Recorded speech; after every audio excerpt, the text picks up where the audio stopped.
Elbaf provavelmente vai ser a maior saga da história de One Piece, e não é porque é na Terra dos Gigantes, e sim porque a duração dela promete muito. Eu digo isso não porque ela já está perto de chegar na marca de 50 capítulos, mas sim porque está com cara de que vão ter mais 50 pela frente. Eu acho que é exatamente por isso que o Tom Roger me perguntou: onde que a Lula entra na linha do tempo do Loki? A verdade é que a gente tem poucas pistas sobre esse relacionamento e como ele aconteceu e o que aconteceu nele. Mas uma coisa que a gente sabe é fato. Ele aconteceu há no mínimo 14 anos no passado, porque é descrito que o Loki teve problemas também com o rei Harold em relação a esse casamento. É estranho, porque analisando superficialmente, a gente pode olhar e pensar no Loki e a gente pode pensar, talvez ele tenha falado que ia casar com a Lola, né? Talvez entrado em contato até com os piratas da Big Mom em certo momento, através de um emissário, algum outro contexto que a gente não sabe, afinal o Loki era completamente solto e o nível de poder dele era gigantesco, absurdo, mas que certamente está fazendo isso para espizinhar alguém. A gente sabe que o Loki ele age dessa maneira, né? Às vezes ele tá querendo chamar atenção, às vezes ele tá querendo incomodar porque ele tá incomodado, porque ele sofreu muito e tal, e isso bateria com a ideia de que a verdadeira mãe do Loki, né, que ele considera como mãe a Ida, é tratada que nem uma mestiça, que nem uma bastarda, que nem alguém de fora, uma estrangeira que não merece todos os direitos e provisões que uma giganta de sangue puro e uma família de se traça linhagem por milênios, como é a terrível Estrid, ou Estrida. E a gente sabe que intimamente o Loki ama a Ida, ele fica arrasado quando ela morre, e ele certamente a considera alguém digna de ser uma rainha, de estar ao lado do pai dele e tal, por mais que ele não demonstre isso na superfície. Ele tá sempre meio que maltratando, quando ela tá doente ele vai e mata um touro, entrega pra velha e tal. É a maneira dele de mostrar afeto, mas é uma maneira muito conturbada, muito difícil de aceitar. Mas mesmo assim, a Ida ama e entende ele. Por isso que eu acho que a relação do Loki com a Lola pode ter começado como uma sátira, né? Como uma espécie de humilhação, tipo assim, se meu pai pode, eu vou também. Então, o príncipe de Elbaf vai casar com uma giganta aleatória ali da Big Mom. Vocês não amam a Big Mom também? Vocês não amam diplomacia? Vamos fazer diplomacia, então, com a personagem mais odiada da história de Elbaf, de uma maneira que ninguém vai aceitar. Eu sou o Loki, eu sou o príncipe amaldiçoado mesmo, eu sou isso tudo mesmo. Dessa maneira adolescente, revoltada, revoltosa, chamando a atenção pra si, com coisas que ele sabe que a galera vai falar, não, Loki, não casa com humana, já basta seu pai e tal. Só que no fundo, eu acho que o Loki é um cara sensível, então, de trás de uma sátira, de uma zoeira, de uma sacanagem que ele estava fazendo com o Harold, se ele de fato conheceu a Lola e se apresentou e tiver alguma relação, existe sim a chance do Loki, no mínimo, ter se arrependido de ter escolhido a Lola pra sacanear todo mundo. Existe essa chance. A gente sabe que o casamento não saiu porque a Lola fugiu. Então, existia talvez uma chance do Loki ter virado, começar essa brincadeira, mas talvez tido uma vontade de levar até o fim. Não particularmente porque ele era apaixonado pela Lola ou uma coisa assim. Pode ser sim isso, pode ser, não tô falando que não é.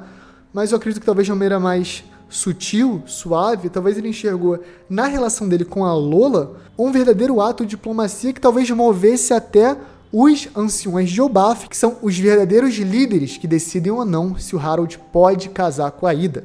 A gente sabe que conforme os anos passavam, se o Harold parecia estar chegando mais e mais perto desse momento que ele casaria com a Ida, até isso ser negado, porque ela foi covardemente envenenada pela galera da Vila do Álcool, que era a Vila da Estrid. Depois o Loki vai lá e mata todo mundo e faz um escarcéu. Olha como é rico esse momento. Olha como tem várias coisas, várias nuances para comentar. Pera, então quer dizer que o Loki, adolescente, pra sacanear todo o sistema de Elbaf, resolveu casar com a mulher mais odiada pelos gigantes possível, que é uma filha da Big Mom, e ele acabou, assim como o Harold, de certa maneira, encontrando ali em si mesmo uma falha, em si mesmo um erro, que ele teve que se defrontar, e só conseguiu encarar de verdade quando viu que nem mesmo nesse contexto todo ele seria aceito, porque a Lola fugiu. Isso, obviamente, no passado engatilhou o senso de rejeição, de abandono que o Loki sente, talvez revoltado ele ou radicalizado ele ainda mais para um lado negativo, para um lado perverso, nessa eterna luta contra a própria bondade que o Loki vive. Imagina como ele sentiu após ser rejeitado pela Lola. É completamente interessante. Por isso que eu estou falando. Elbaf tá chegando ali por volta de 50 capítulos agora. E a gente sabe que as maiores sagas de One Piece tem ali por volta de 65, 66. Você, na sua própria consciência, agora imagina em 15 capítulos tudo se resolvendo em Elbaf? Eu acho muito difícil. Eu acho que a gente vai ter pelo menos ali 80, 90 capítulos. Eu acho que muito vai se passar porque a gente ainda vai trabalhar mais ainda o passado de Elbaf e o passado do Loki. A gente tem que trabalhar os anciões de Asgard, a gente tem que trabalhar essa questão da Lola, a gente tem que trabalhar muito ainda toda a parte do combate, que ocupa muito espaço, né? Se a gente pensar, às vezes, a gente está representando ali 2, 3 minutos de combate e foi, às vezes, de 1, 2, 3 capítulos, né? Nesse caso, agora, em Elbaf, o combate está tomando todo o país e está numa escala gigante, sendo que tem parte do país que a gente nem foi apresentado ainda. Por isso que eu acho que vai ter esse embate inicial, vai ter Loki e tal, mas em certo momento vai cessar, nos preparando para um próximo conflito secundário em Elbaf. Por mais que a gente já tenha passado mais de 20 capítulos no passado, ainda vai ter mais coisa, porque tem mais coisa para explorar. Mas a Lola, ela estava viva e tentou ali ter esse acordo com a Big Mom, com o Loki e tal, quando o Harold ainda era vivo, então no mínimo 14 anos atrás. Anote o tempo.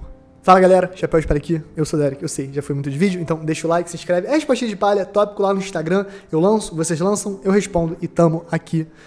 Deixa o like, se inscreve, Alanzito, chama a vinheta e let's fucking go!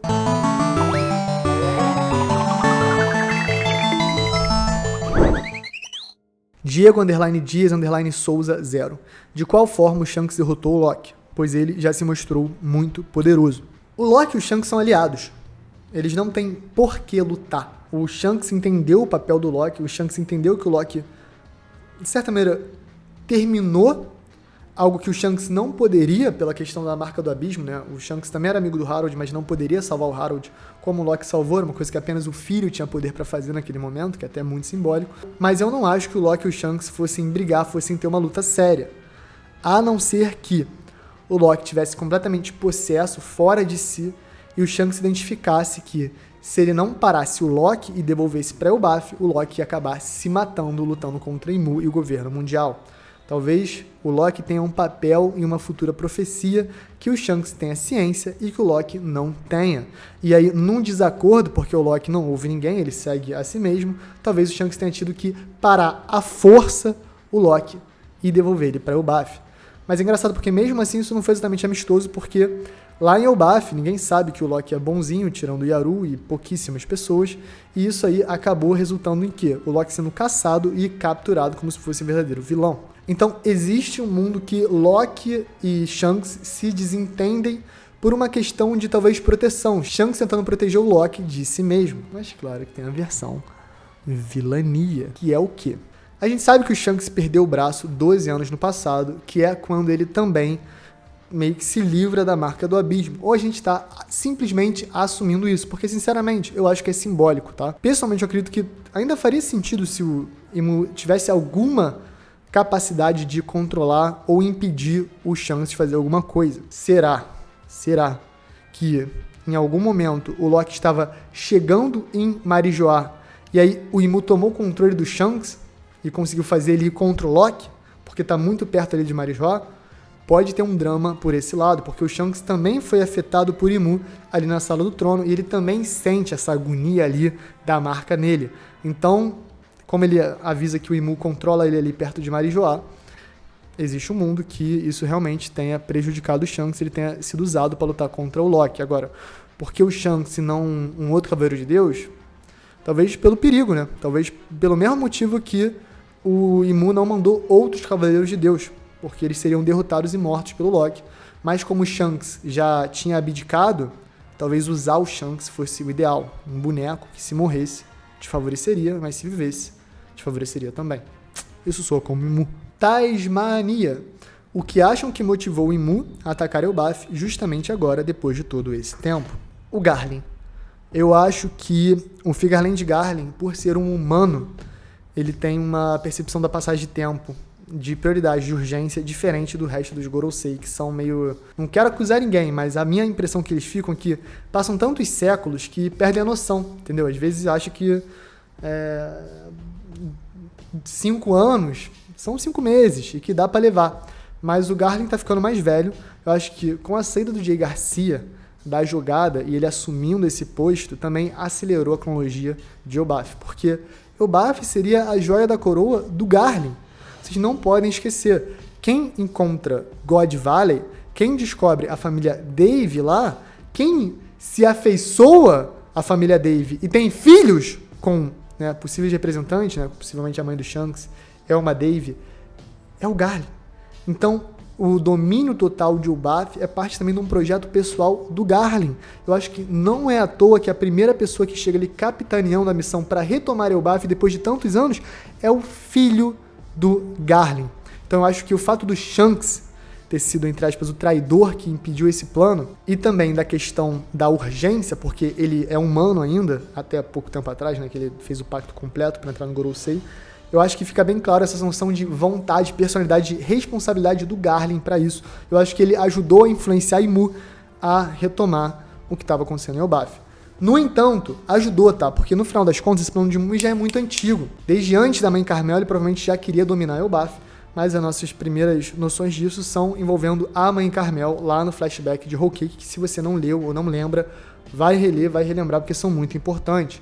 Ele ia ter uma execução de gigantes que foram pegos pela marinha dos piratas gigantes, e a Mãe Carmel faz uma diplomacia que é o embrião para entrarem gigantes na marinha, para ter ali a casa, o orfanato, que vai ser usado para traficar, né, as pessoas para a marinha e para outros lugares e tudo mais. É um plot bem rico, bem denso e bem interessante. Vinícius.Ferreira, 91. Vocês acham que o Ragnir terá um ataque inspirado em cada reino da mitologia nórdica? Cara, eu acho que sim.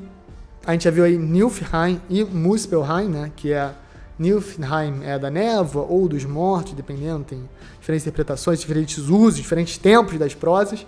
E a gente também tem Muspelheim, que é o do fogo lá. A gente tem outros, né? Tem dos anões, tem dos elfos, tem outros contextos ali que não sei como é que vão ser representados elementalmente, mas talvez tenha um ataque, tipo assim, ataque das 9 dimensões, ataque dos 9 mundos, Ragnarok absoluto, Absolute Ragnarok, coisas do gênero. Glauber, Dudu, 96. Pode ter uma concha de gravação do Roger em Laugh Tale? Uma concha, né, um dial, né, um dial de record dial, né, que eu acho que eles chamam, um dial de gravação. Pode ser, cara, seria legal, talvez o Oda desenhe, né, uns quadros e no fundo esteja a narração do Roger, de maneira, né, Memories tocando, ou Binks no Sake. Seria legal, um áudio do Zap do Roger. Mas eu gosto do mistério, eu gosto dessa ideia de que o Roger deixou pouca dica mesmo, porque se ele acredita que cada jornada, né, significa por si só a resposta, ele já deixou dica o suficiente, né? Porque ele já interferiu no caminho todo, deixando mensagem, dando dica, poneglyph, os tripulantes do passado que esperam, essa galera que vai vir. Então eu gosto de menos dica, mas, pô, seria icônico um áudiozinho do Zap. Mas eu gosto também sem. S7.Érico. A fruta do Loki pode se tornar a terceira do Barba Negra, devido à sua influência no Imu? Pode sim. A gente sabe que o Barba Negra já tem 2 frutas, e eu acho que a categoria dessas frutas spoila a categoria da terceira, né? Que é o quê? É a fruta Paramécia Gura no Mi, que ele roubou do Barba Branca na Guerra dos Melhores, né? A Paramécia mais forte. Fruta Logia Yami no Mi, da Escuridão, que ele matou o Tati, comandante da 4ª Divisão, para roubar. E uma terceira, né? Porque são 3 caveiras, são 3 frutas, 333, Sanko Coroa, sabe, né? A Barba Negra e número 3 é Cabal. Então, eu diria que a terceira fruta vai ser uma Zoa, possivelmente uma Zoa mitológica. E se durante o ano inteiro a gente achou que o Barba Negra ia fazer a Feira da Fruta, ou seja, esperar a guerra acabar para aparecer e farmar fruta do dragão azul, fruta da alma e mais, agora a Feira da Fruta pode ser em Elbaf e ele pode farmar a fruta do Loki ou de algum outro personagem de alto nível. Dito isso, eu acho que tem uma chance da terceira fruta ser o Tesouro Nacional de Marijoá. Por quê? Porque no flashback o Harold se referencia ao poder do Loki como o Tesouro Nacional de Elbaf. E lá em Dressrosa, quando o Doflamingo está comunicando com o Law e com o Luffy, ele revela que existe o Tesouro Nacional de Marijoá. De alguma maneira, esse tesouro, combinado com a cirurgia perene, permitiriam que o Doflamingo se elevasse ali a um nível absurdo. Então, eu acho que existe sim uma fruta lendária de Marijoá, e eu acho que o Barba Negra vai acabar atacando o Imu e se unindo a ele, seja numa aliança, ou seja numa subjugação, mais rápido do que a gente pensa, porque ele vai ser o vilão final. A gente tá vendo aí que vai ter essa guerra final talvez contra Imu. Se juntar os dois de uma maneira interessante, eu acho que resolveria muito problema. E eu acho que tem muita questão também do ódio do Shebek, né? O Shebek tem que se vingar do Imu.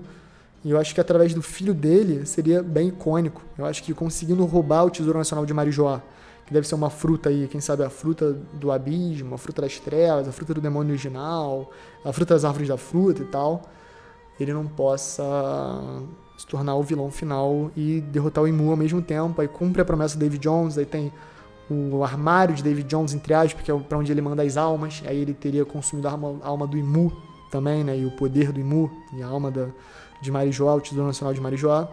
Eu acho que vai ter em vários pontos muito, muito bacanas.